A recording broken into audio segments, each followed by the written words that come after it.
So as a journalist, I ask you the question, are you missing any big stories? Chances are that in this community and across the country, you might have in a world without newspapers. Tonight, we take a hard look through an extraordinary documentary film about what a world without newspapers might be like.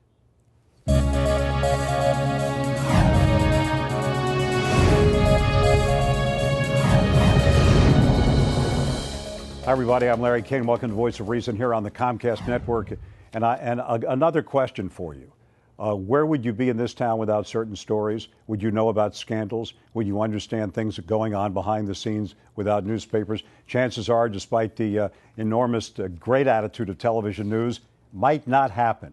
And that's why an extraordinary documentary film has been just about released, will be distributed widely to the public in the near future, takes an in-depth look at the struggle of the newspaper industry and whether it's still financially viable, and also the impact on you. So we have with us tonight the people who put this together. The name of the movie is Black and White and Dead All Over. And joining us are Chris Foster on your left, and Lenny Feinberg on the right. Lenny is the producer, and Chris is the director of the film. And this film, let me tell you something. Whatever you do in the next 6 months, you've got to see this film. It's very, very important to you, your future, your children's future, and to the world of journalism. We also welcome Barbara Laker. Barbara is a reporter at the Philadelphia Daily News. She's featured in the documentary for her investigative report in a 10-month-long series called Tainted Justice, report exposing alleged corruption among members of an elite narcotics squad in the Philadelphia Police Department. That work resulted in Barbara and her colleague, Wendy Ruderman, winning a Pulitzer Prize. And finally, a man who is probably one of the most well-known broadcasters in this community and around the nation, Paul Gluck, is back, associate professor at Temple U, good friend, as I'm sure you've known, a general manager of Temple Television, and he's also involved as the head of the Rudman Media Production Center at Temple. Paul has worked at Channel 3, Channel 10 as news directors, and as station manager for Channel 12. Thank you for joining us. Thanks. I want to ask you this question, Lenny. You did a program, a film called Art of the Steal years ago, very successful, at the Barnes exhibit. What made you go after this particular part of the industry?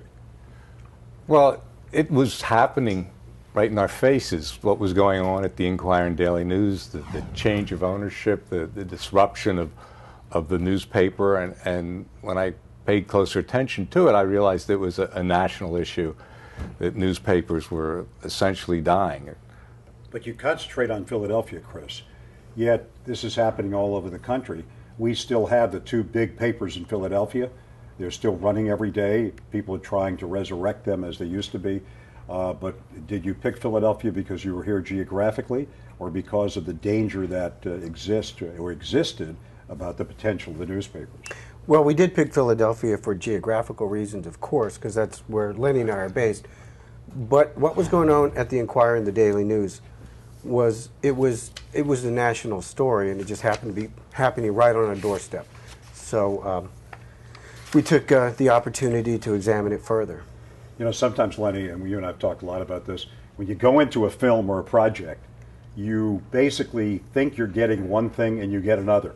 You got another story from this. You expected to find a crumbling empire, but you also found out, truthfully, that without these papers, a lot of news wouldn't be out there. There's no question about it. The lesson is that without people like Barbara and Wendy doing the dirty work for society, essentially finding out who's corrupt and who's doing something they shouldn't do, without them there representing us, being a watchdog, we're going to have issues that we didn't expect to have happen. Now, another issue is that you might think it's just a Philadelphia problem. I want you to take a look at the clip here. The impact that the internet has had on journalism and the question that everyone in the newspaper business is asking, can we survive in the internet era? And take a look right now at this map. Just look at this.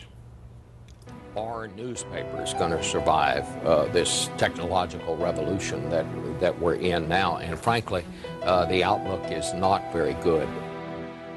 Sizable layoffs are looming at Buffalo's only daily newspaper. The changes also include eliminating 70 more newsroom positions. LA Times editorial staff will be about half of what it was in 2001. The Philadelphia Inquirer and Daily News are back on the auction block. So that's what it is all around the country. Rocky Mountain News is over. Other papers don't print anymore. I was out in San Francisco recently, and the San Francisco Chronicle publishes a tiny little edition for $2 a day. It's hardly a newspaper. This has got to be very disconcerting to the people in the industry, and yet they fight on. Yeah, we definitely fight on because this, to us, is the best job to have in America. I think that a lot of us, including myself, went into journalism after the Watergate era because we saw reporters uncover things that were wrong and try to right wrongs in society and give voice to the voiceless. And it's a job that we hold close to our heart, that we love, and we view as important, so we'll keep doing it until they turn the lights out. Well, you know, Paul, you and I have been involved in the broadcast part of the industry. We always look at newspapers in a funny way. Well, they didn't like us, we didn't like them. Yes. We would rip off their stories, they would rip off ours sometimes. But the fact is that if you look at the last several years in this town, the Carl Green story at the Philadelphia Housing Authority, nowhere on TV. The South Philadelphia High School problems with minorities attacking minorities, the investigations of corruption, the Vince Fumo story, it would be pretty dark without it. Well, I have to say, and not just because I'm sitting here with three of the participants, I had the good fortune to watch the film, and it's 84 minutes of my life I'm happy to give you. The quality of what you expose here is important because often the reporting about this issue is predicated on a business story or a technology story. This is a pitched battle for for the life and death of democracy, as far as I'm concerned. I'm a TV guy, and I have ADD and all the things that make me a TV guy. But the fact of the matter is, at the moment, there are a handful of not-for-profit websites that are doing serious, deep investigative journalism, but they don't have the reach or the impact of a great newspaper. And no matter how we've competed with them in television, and I understand there's some tides you just can't push back, I really think what's at stake here with the absence of a newspaper is democracy. As part of this film, Lenny and Chris talked to investigative journalists, including this one who talked about the future and why investigative journalists are concerned about what might happen next. Who have the fire in the belly, the passion for the mission, and you cannot stop them. The story has to be your drug. It has to be a drug that you need and fulfills you. It's a high, and I think if you love journalism, then you love that high. It's not an easy business, and it's not a lucrative business, but I think it's an extremely necessary one. But you have to be willing to fund it, and it's expensive. Of course, it was Bob Woodward who helped define investigative journalism with the great deep throat story of Richard Nixon's administration. And Lenny, I know that you have a tremendous passion for exposing the truth. I know you're working on a new project, which we will not go into now.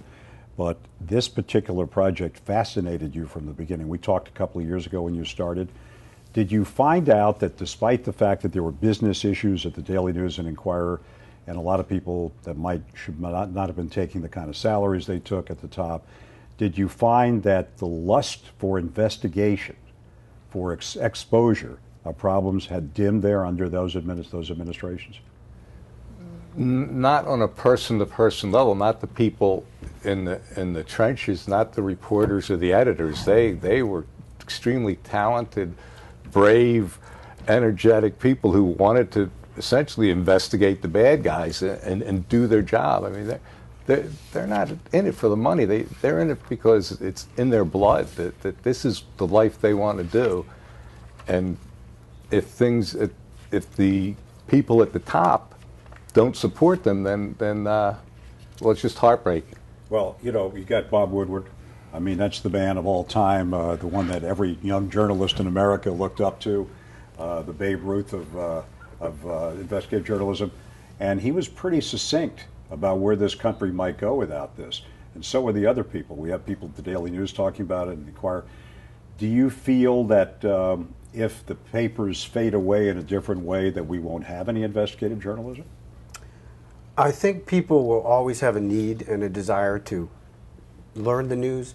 It's the business model that is really what's getting in the way of the newspapers. The business of newspapers and getting the news might always be around, but the ability to afford in-depth investigative journalism, it costs hundreds of thousands of dollars for big stories over months and months of time, and you can't.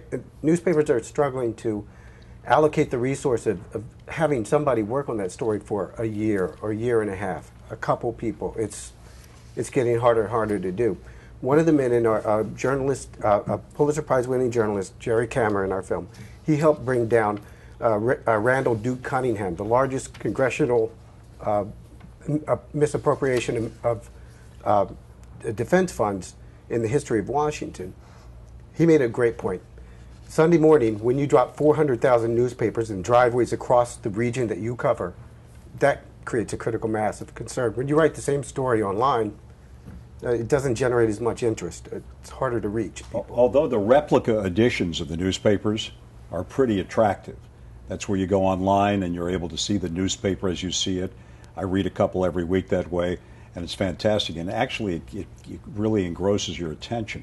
So the question is, if newspapers begin to sort of fade away as products in our hands, do you think the internet can ever replace the whole thing? I don't think the internet can replace a print model, but I think the newspaper industry is struggling with this and has been for years because we gave news away for free on the internet, and now all of a sudden we're trying to figure out how to do this and give people news but also stay alive and make money doing it. I do think a lot of people relate more to, they like to hold a newspaper, they like to hold the story in their hands, and I think you connect with people more that way.